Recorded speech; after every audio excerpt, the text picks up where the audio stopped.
Chapter 4. Do you feel like you've become someone who you didn't want to become? Henry was surprised that Natalie asked such a personal question right away. They had just sat down at their usual table in the cafe. He tried to dodge the question. I certainly didn't think I'd ever have a 20-year-old read Proust to me. The girl smiled weakly. She obviously expected more. You could say I'm okay with who I am now. Maybe we can't always choose who we become. We have to go along with the story. Again, that precocious tone in his voice. Maybe he had been exposed to too much Proust lately. Wow, that's deep. The girl's face looked like she was going to laugh at any moment. Come on. That's what you wanted to hear, wasn't it? You can't ask such a question and then expect me not to answer it the same way. Over behind the counter, the silver coffee maker hissed. What about you? Though you're maybe too young for that question. It took Natalie a moment to understand. Well, you know when you feel like you're getting a little more away from yourself every day? But at the same time, you're too afraid to stay yourself, so you run away from yourself. Or maybe you're trying to reach something. A moment later, she shook her head. Never mind. Let's read on. She cleared her throat. I tried to go away, to escape from Gilbert's gaze, but I could not. It held me fast, and I remained there, motionless, like a person fascinated.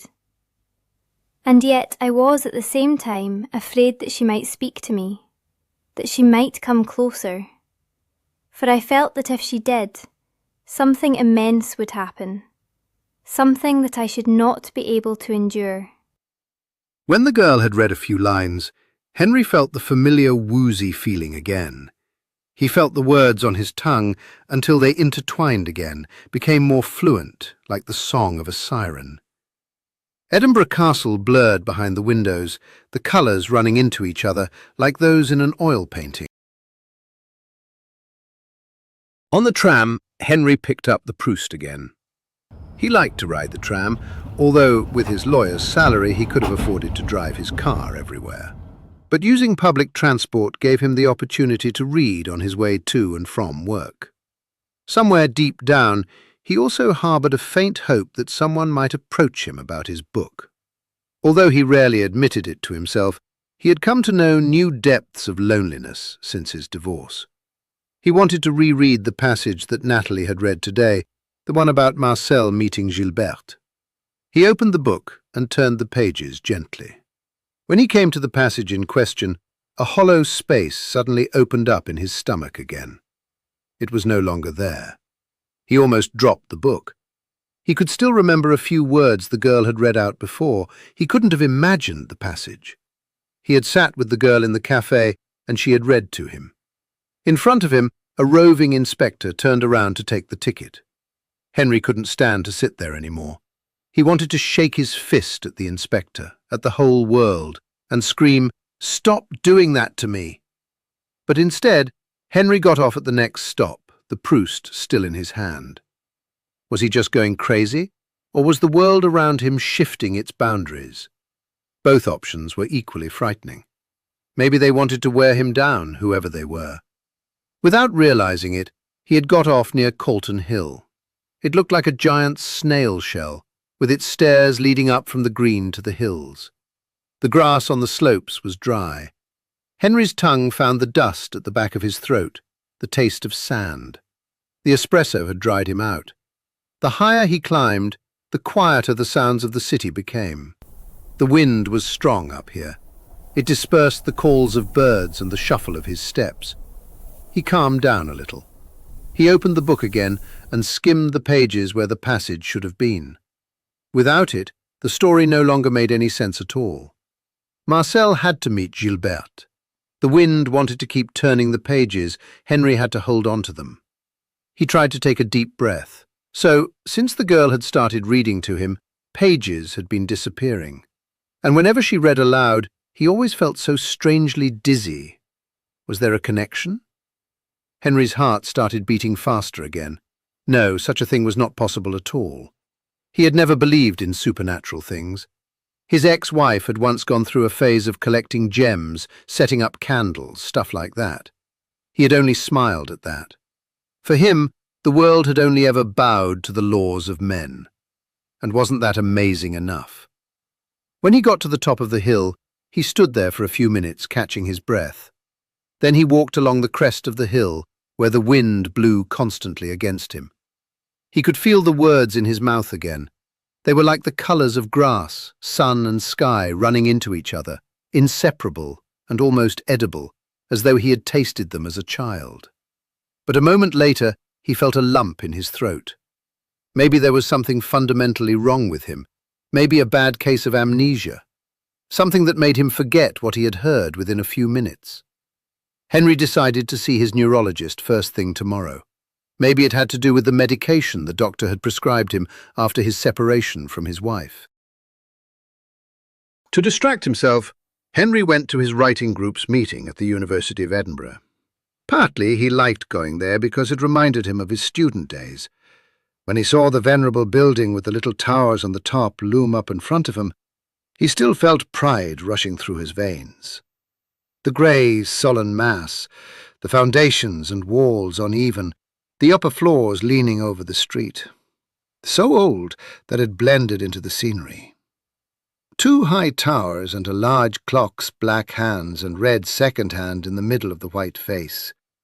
It had an auditorium with an amber staircase and windows up high. There were large, ornate, yellow-bricked buildings with vaulted ceilings, buttery yellow stone, gold accents, large towers and buttresses, and there were underground passages. In summer, when he was a student, they would roast whole chickens in cast-iron skillets on the edge of the fountain, watching them turn brown and crispy, laughing and waving the smoke away. The lazy fountains splashed and the pigeons cooed.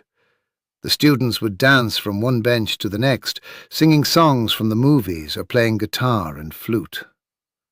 It was here that he had met his ex-wife. Hey, our published one. Henry had just entered the room, which was in an outbuilding, when he was greeted by Jeremy, a young writer who was always rolling cigarettes. All right. Henry waved it off. Since he had foolishly told about his publication, everyone only called him the published one. Henry said nothing more, just took out his notebook. Across from him in the room, 3 women were talking to each other. They were middle-aged and mostly self-publishing, as Henry had noticed. I write one every 3 months. I don't know. The demand has become so big. The woman next to her nodded. Of course, your characters are still growing. I mean, for me it's not about the money, but about finding out more about my characters. I write 2 books a year, one in the spring and one in the fall. It hit Henry like a fist in the stomach. 1 book every 3 or 6 months? He would probably be happy if he managed 1 every 3 years. He had never liked the middle-aged women's faces. Childishness had been excised long ago. Humour and tenderness drilled out and replaced by a mirthless light. But they obviously had something that he didn't have. Readers. When the session was over, Jeremy patted him on the shoulder. Hey man, why do you still keep coming here? You're published. Seems like you want to retake the class voluntarily. Henry remained silent. He had never told the others in the course exactly which publishing house he had been placed with and how it had gone. And after the publisher had messed up his cover, he didn't want to show the novel any more. Do you want to join for a drink? Jeremy tapped his cigarette on the table. I'd like to, but I'm kind of busy. Next time, maybe. Henry waved goodbye and hurried along the hallway. His breath was shallow and short, and the walls were pressing in on him. The visit to the neurologist brought no real result. Henry had expected the doctor to be enthusiastic about the possible case of amnesia, say that it was something she had to study. But instead, she just tapped her pen on the table and said, Well, don't worry too much about it. Henry had to laugh. You mean to say that I should just keep going like that? Yes, no life without these little surprises. You're just going through a phase, perhaps a little crisis of identity. The neurologist leaned back in her chair and casually tossed her pen on the table. It's quite normal for someone in your professional position. My advice is to take up a hobby. Keep yourself busy. But not writing, Henry thought. The doctor scribbled a prescription. Take these pills. They'll help you sleep. And if the attacks keep returning, then that's when we need to talk again. Henry didn't quite believe the neurologist. She had not looked alarmed at all when he had told her about the disappearing passages, as if this was an everyday thing that patients reported to her all the time. She was old already. She probably just didn't want to get bogged down in such a complicated case anymore. However, Henry had come up with another idea in the meantime. The next day would reveal whether he was truly crazy or not. The bookstore was not very busy at this early hour. Henry stood in front of the classics shelf and scanned the novels of authors whose names began with P. Although the shelves here were less crowded than in the other department, he still had to be careful not to lose control again, like the time when he met Natalie. Suddenly, he heard a voice next to him. Can I help you? He turned towards the voice. Of course, it wasn't the girl. It was a somewhat stocky book saleswoman in an emerald green top. Oh yes, I'm looking for a copy of Swan's Way by Marcel Proust. He added quickly, in case the bookseller wasn't familiar with it. The woman thought for a moment, then said, Follow me. She walked down the hallway, which was carpeted in crimson. Henry trailed behind her. We have him in the foreign literature section. It's a little bit hidden. Of course, Henry thought, that's where they put him. Because the rest of the bookstore is already filled with rubbish. That leaves only a dusty corner. There you go. The woman said. She pointed to a narrow shelf framed by two mint-coloured columns. Henry pulled out Swan's Way. It was a fairly simple edition, shimmering purple type on a black background. He took a deep breath. Then he opened it and flipped to the relevant pages. He felt an ominous tingling in his stomach. Again, the description of Cambrai followed right after the passage about the Madeleine. What had happened? The passage couldn't have just disappeared from every copy of Swan's Way. He broke out in a sweat. Anything wrong? The shop assistant was still standing next to him. How annoying. No, not at all. Henry folded the book closed and clasped it with his sweaty hand. In fact, that's the copy I wanted to purchase. Brilliant. Do you want to browse a bit more, or...? No, Henry interrupted her. that's all I wanted. Perfect. Follow me then. Henry had no idea why he felt compelled to buy a second copy of the novel. Did he think that the sentences would magically reappear? Did he want physical proof of his madness? He hastily paid and left the bookstore without saying goodbye. Out on the cobble pavement, he stopped and looked up at the sky. He couldn't go to work in this state. Maybe by chance this one also was a defective copy. Maybe all the newer editions were like this. He could go to a library. They had to have older copies. He wrote a quick email to his law firm and then went on his way. Edinburgh's Central Library would have almost sent Henry into another fit. 3 stories of shelves, shelves, and more shelves, as far as the eye could see. Henry stared in awe at the vaulted ceilings and the carved wooden galleries. His leather shoes gently tapped on the old oak steps as he descended deeper into the library. Fortunately, the library had Proust on hand. He just had to make it to the end of the hallway. The Proust edition here was different from the one he had in his bag. The gilded leather was cold and firm to the touch. The pages were thin and whispered like old leaves when he turned them. He could have sworn he smelled a whiff of black tea. But when he reached the relevant passage, his stomach dropped again. Even here, the passage was missing. Henry leaned against the shelf and closed his eyes for a moment. He felt as if a piece had been broken out of his reality, or simply erased. He felt the need to talk to someone about it. but who would understand? He wasn't exactly surrounded by Proust experts. Natalie would understand him, but he wouldn't see her again until tomorrow, and he didn't have her number, not even her name. He took a deep breath and exhaled again. He was not going crazy. He wouldn't let reality get him down like that. This time, Henry had to wait a little until Natalie showed up at the cafe. After another nightmare, he had slept quite well and almost overslept this morning. He had quickly brushed his teeth and, in passing, pocketed the Proust. Why, he did not know exactly. He ordered a triple espresso with milk, which was rare for him, but he needed something to steady himself. Finally, Natalie arrived, wrapped in a green, vaguely military coat and looking a bit worried.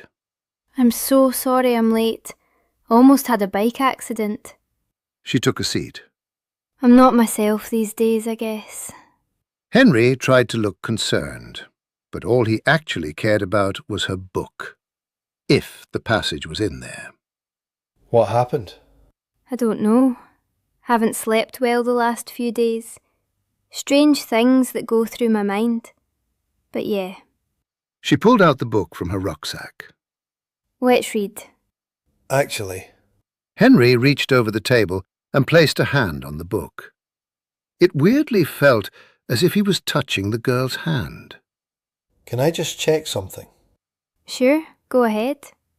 Henry pulled the book towards him and hastily flipped through the pages.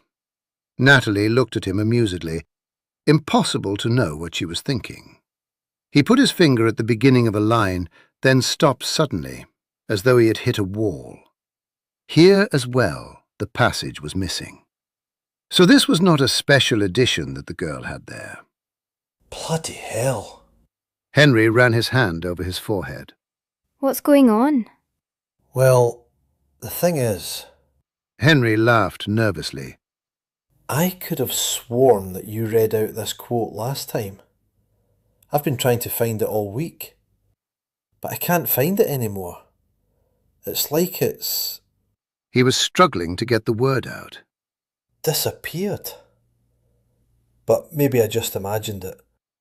After all, I'm always pretty tired after work, and maybe I dozed off or something. Again he laughed nervously. Maybe. But tell me something about that quote. I can probably remember it. It's when Marcel meets Gilberte for the first time. He wanted to say more, but strangely enough, he couldn't remember exactly what had happened either. The girl propped her chin in her hands. Can't say that sounds familiar. Sorry. Suddenly, Henry found it silly that he had been hung up on a quote all week, had based his mental health on it. Maybe he had really just imagined the passage. So what? Natalie didn't dwell on the subject any longer. Today I want to read a bit more. I have to catch up for the book club.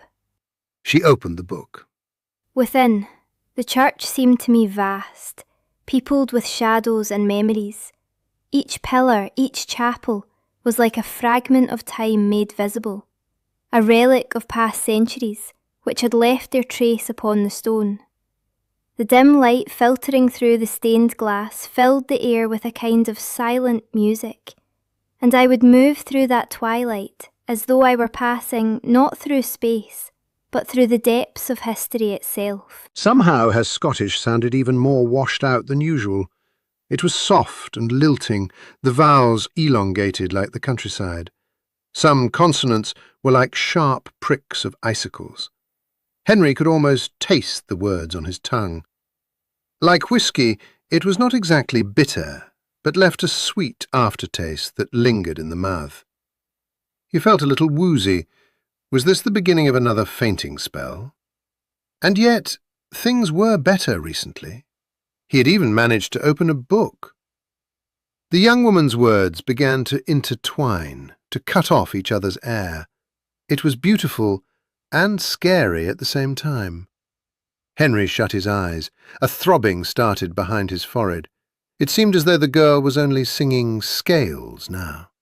We would follow the course of the stream for a long time, stopping at each bend where the perspective changed, where the reflections shifted, and where the same water, always flowing, yet always the same, offered us at every moment a new and fugitive image.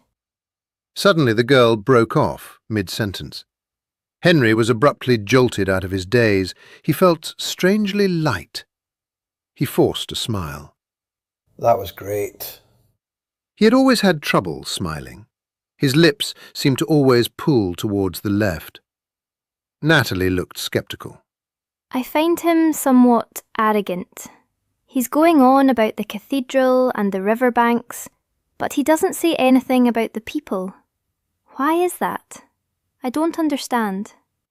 Perhaps he thinks that these things are just as alive as people, that they deserve a closer look. But it seems to me that he loses sight of the essential, that he has no people in his life. You sure are a harsh critic. Now Henry was really smiling. He still felt astonishingly light.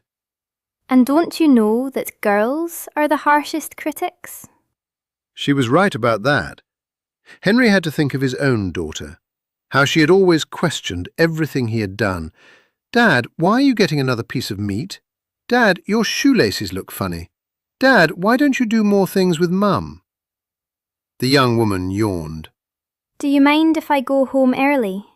I made plans to go out tonight with my friends. It's for my birthday. Henry had the insane thought that he might ask if he could come along.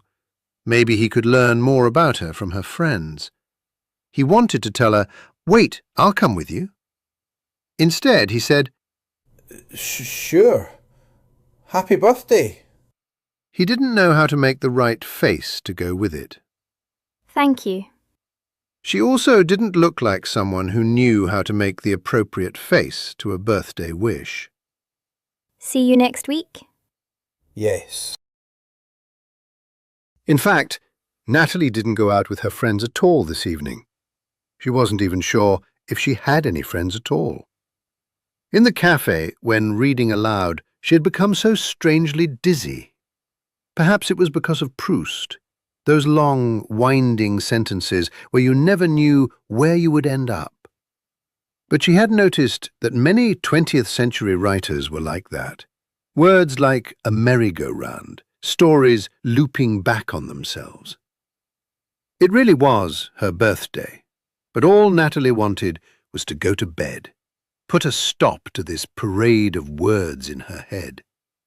She unlocked the wide black front door, placed her backpack in the hallway, and pulled out the book. It seemed to have become slightly thinner somehow, but not significantly. Good for her. Maybe she was done with it soon then. She put it on the nightstand, pulled open the drawer, and took out a strip of aspirin. The pills shone as brightly as the moon outside. Unreal. She turned off the lights and lay down in bed. She felt her body fully back in the world again, but the world still seemed strange. The cold light from the sodium lamps sunk like the tip of a knife between the curtains. All the lamps of Edinburgh. She had come to believe that these lamps were more than just lamps. They were like watchful eyes and silent witnesses who understood everything. Maybe Proust was right after all, and cities were people as well. Happy birthday, Edinburgh. She said.